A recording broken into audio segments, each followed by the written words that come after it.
Walmart employees. What's the most insane thing you've seen at work? My time to shine. I knew those 4 years at Walmart would pay off eventually. I worked the service desk, so I dealt with or saw some of the most epic people at Walmart BS imaginable. Number 1, I had a couple attempt to return a half-empty sticky bottle of jelly. They say they wanted to return it because it didn't work well. They explained that it still hurt when they used the actual bottle. I stood there for a solid 30 seconds holding a half-used bottle before I regretfully informed them that I couldn't possibly process this return. I handed it back to them and then went to the bathroom to dry heave and wash my hands. Number 2.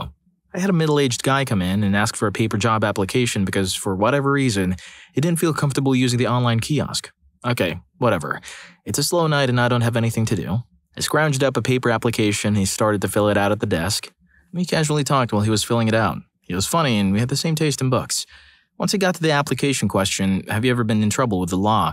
he paused and asked me if he should answer that honestly. I told him yes, because if HR ran his name and found something, then he would be ineligible for hire since he lied. He then proceeded to tell me that he had. I shrugged, whatever. Welcome to the Walmart freak family, homie. But then he mentioned they were about something serious that had to do with relationships. At this point, I take a step back. "Oh, don't worry," he said. "I only like guys, so you're safe," he said, calmly going back to filling out his application as my eyebrows met my hairline. Number 3.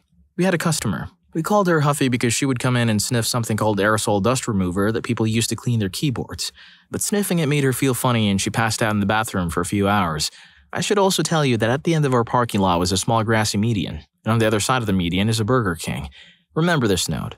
Well, management and loss prevention got tired of old Huffy coming in and stealing dust remover and taking up valuable bathroom space, so the next time she came in, a manager and a loss prevention associate were onto her. Somehow, the wily old Huffy was able to partake in a few cans of dust remover before the 2 associates moved in. Once Huffy saw 2 employees walking towards her, she took off, with Walmart's best giving chase. I'm not sure why they chased her, honestly. It was probably a slow day for them. The electronics worker who saw all this go down got on his walkie and radioed us up at the front. "Something's going down and it's moving towards you." I didn't have anybody at the desk, so I moved out on the floor just in time to see Huffy and the 2 associates streak through the doors like bats out of hell. I ran to the door because I'm no one to miss a show. I saw Huffy get in her car and make a break out of the parking lot, clipping 2 cars as she made her escape, leaving winded Walmart workers watching her drive off into the sunset. Now, believe it or not, but someone who has just sniffed 2 cans of dust remover isn't the best driver. I watched the car start to swerve halfway down the parking lot, then straighten out as Huffy gunned it. She jumped the median and slammed her car through the back wall of the Burger King, coming to a stop in the vicinity of the kitchen. Hands down, one of the better attempts to escape the long arm of the Walmart law I've seen. The things that go down at Walmart. I'm having FOMO just reading the stories. Story 2.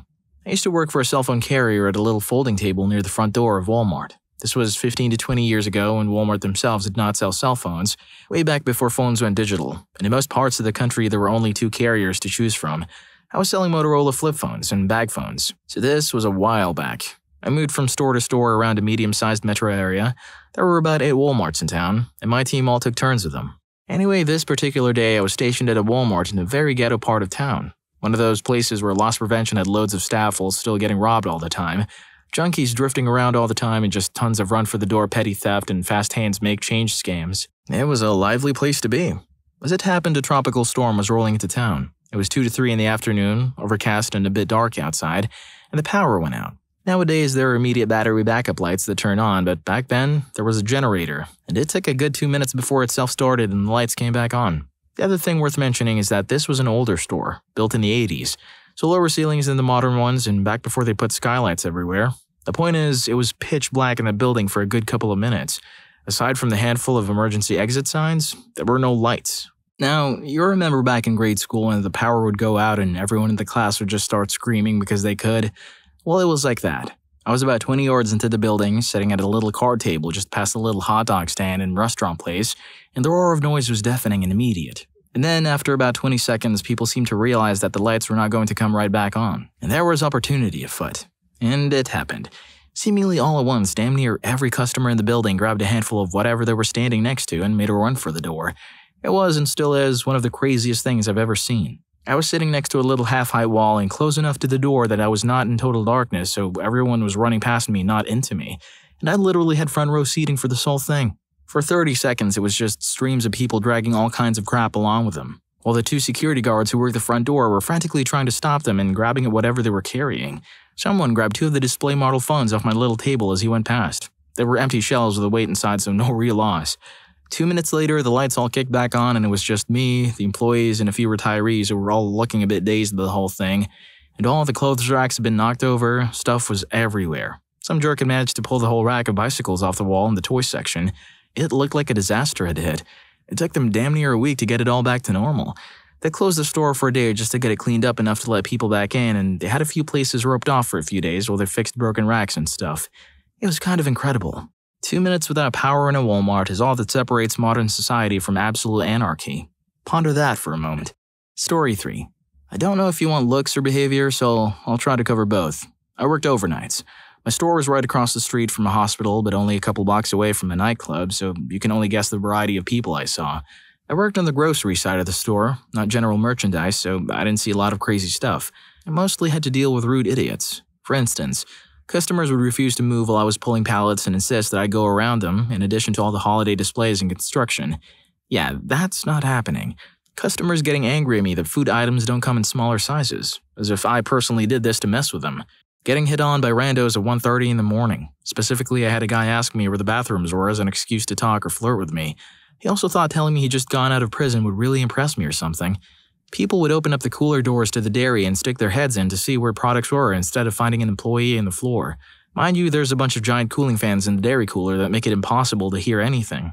I'd have random customers screaming, "Where's the feta?" out of nowhere. Scared the hell out of me. Big groups of teenagers that would come in after midnight and ride the scooters around the store, trash the place, and generally make a nuisance of themselves. Most of them had to be escorted out by management. Saw a failed shoplifting attempt while on break once. Guy tried to walk out with a couple of flat-screen TVs in his cart, then bolted when the door thing started beeping. The store didn't do much about it. Had a customer threaten to call the store manager and have him fire me. Apparently they were best friends or something, because I wouldn't get him cigarettes. I was up front watching the self-checkouts in the door and was told not to leave that area for any reason because we were pathetically understaffed. The cigarette counter was closed anyway, and no amount of explaining would make him stop. It actually egged him on.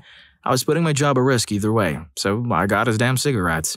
Had a woman threaten to call the store manager because the eyeshadow she found in a clearance rack had been marked down to $2 and she wanted it for $1. She started screaming and making threats and sat outside on the benches for 3 hours on the phone, ranting about the store and how awful we were. And finally, some former friends of mine tried to start crap with me while I was on the clock.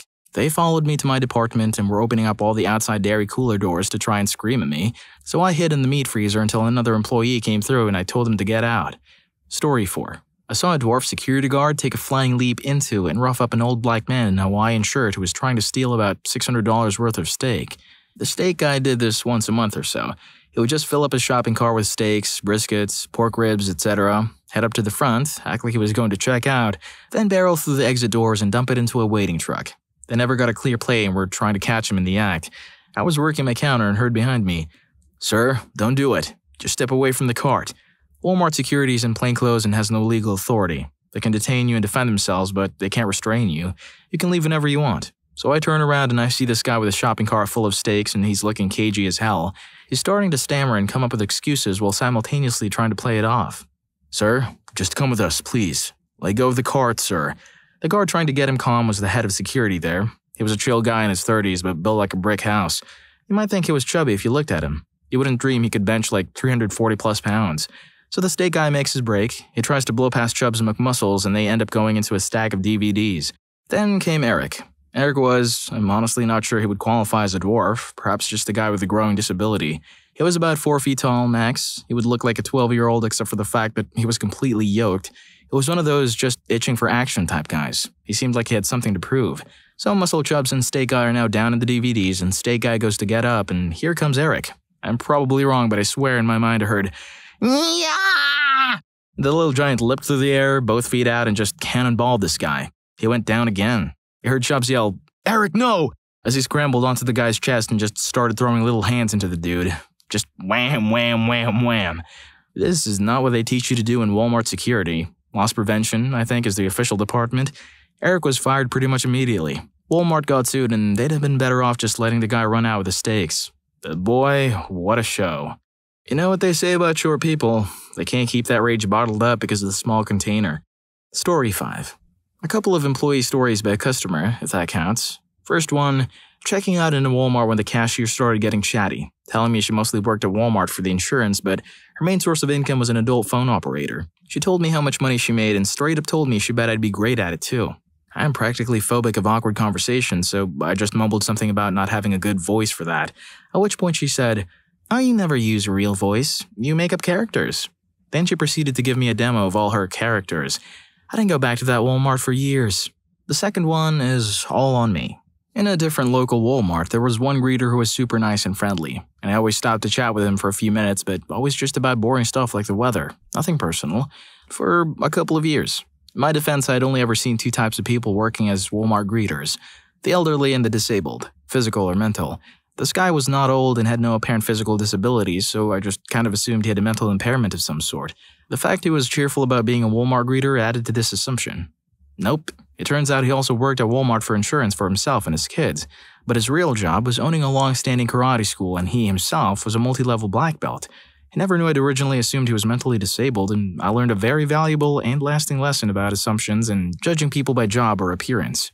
It's never really a good idea to judge a book by its cover, especially at Walmart. I mean, you saw the memes, right? Anyway, since we're halfway through, just a quick reminder to like and subscribe if you haven't already. Thanks. Now into more epic Walmart stories. Story 6. I worked in the garden center at a Walmart, and we had our own gate entrance, as many other garden centers do. Since we had our own entrance, we had our own greeter. Let's call him Dale. Dale was in an electric wheelchair and was a Vietnam veteran. He had an accident after the war that involved his neck, so he was pretty much a quadriplegic. But his arms did work a little, and he could check receipts with them. Dale took nobody's crap, so we would always mess with him to get him going. Our favorite move was to sneak up on him while he was sleeping and jack up his wheelchair with a pallet jack so he couldn't go anywhere. Dale took his job very seriously, and one day someone tried the old Walmart dash for the big stereo system, but they had no car waiting outside. I'm pretty sure they figured they could get out of our door because of Dale's condition and all, but little did they know they were messing with the baddest employee Walmart had. Dale tore after this guy through the parking lot with his chair, ripping the backs of his heels with the metal footrests. The guy had no choice but to ditch the massive box and sprint full-on away from our attacked quadriplegic. Dale then got in front of the box and pushed it with his footrests all the way back to the store, as happy as he could be. Dale passed away a couple of years ago. R.I.P. to this legend. I miss you, dude. Hell yeah. He took his job seriously and didn't let his physical circumstances stop him from getting stuff done. I respect the hell out of people like Dale. Story 7. Not an employee, but one time as my mom and I were leaving Walmart, there was a small jam of cars trying to come into the parking lot as we were waiting to leave. We were sitting in the car waiting for the light to turn so we could get on the main road when a car came in slowly because of the backup getting into the parking lot. And this car was a family of 4. Mom, dad, son, and daughter. The son looked like he was probably 28 or so. The daughter was about 10, and the parents looked to be older, maybe in their late 50s. The son from the back seat was obviously upset and really wailing on his dad. The mom was trying to calm things down, the dad was taking it like a champ, and the daughter was full-on crying. Next thing I knew, the son got out of the car and stood in front of it like he was trying to stop the dad from driving anywhere. The dad, however, was trying to get away. The son did not like that, so he jumped on the hood of the car and started yelling obscenities. Out of nowhere, he jumped up and slammed himself onto the front windshield WWE style with his elbow out, everything completely shattering. Damn, how's his elbow doing? Story 8. I worked at one of the older Walmart stores, not Supercenter, back in 1998. I don't recall much of the customers, except Miss Allen. Miss Allen was this elderly woman whom everybody knew who had a bad stutter. She apparently lived alone and had really poor hygiene skills. Her hair was always frizzy. She would always put $100 or so worth of granny pants on layaway, pay her minimum deposit, 10% at the time, I think, then come back a month later, 60-day layaway, but it was recommended you make a payment in 30 days. You didn't have to, but it was recommended, and cancel the layaway. Not pay it off, cancel, as in get her money back. You were allowed up to 3 layaway accounts at a time, which she did. She had been caught shoplifting a time or two at both the Walmart and the Kmart in the same town. She always carried this giant purse in the baby seat of the car, big enough to probably smuggle out a TV. She was caught a few times trying to make off with the granny pants. When loss prevention and the local police department tried to question her, she'd try speaking with a really bad stutter and they had to just let her go. Story 9. When I worked there was a dancer or waitress who would always come in with tons of $1 bills. She was problematic, so I tried to avoid being her cashier. One night, I was the only one working and she started her order. It's pretty late and she has her daughter who's playing with markers that the woman gave her to occupy her. She doesn't want to buy them. She couldn't if she wanted. They're scattered throughout the store. I scan tons of things and we get to the end and she doesn't have enough money. Queue voiding items, checking price, putting them back on. I recall that she took off the diapers but kept some superfluous stuff. We get to the end of her order and she finally pays. I've got more than half her crap plus the mostly empty box of markers in the belt. I printed her receipt twice so I could take a look. She bought 12 items. It took a freaking hour. There were something like 40 voided items. Ridiculous. Story 10. I saw a cashier coworker arrested at her cash register for theft. She had been air scanning items and giving them away to her friends and family. When I worked as a cashier, someone gave me a fake $100 bill so badly that the ink smeared when I scratched the corner. I had to walk away from my register and notify the floor manager. To my surprise, the people didn't seem to understand what was happening and waited there until the cops showed up and arrested them. They literally did not move from the line. At one point, they asked me what the holdup was, and I even told them it was because their money was fake. Not a good idea, but these people were really dumb. I saw a man run from our loss prevention officer and get caught, and a woman came out of nowhere and charged the loss prevention officer while screaming, "I'm pregnant!" The cops came. She was actually not pregnant, but she was the wife of the man caught stealing. They were both arrested. These Walmart stories are either next-level crazy or legendary. But hey, if you love the content about retail madness, then hop over to the next video. What's the worst family meltdown you've seen at IKEA? Story 1 will make you want to witness it firsthand. See you there.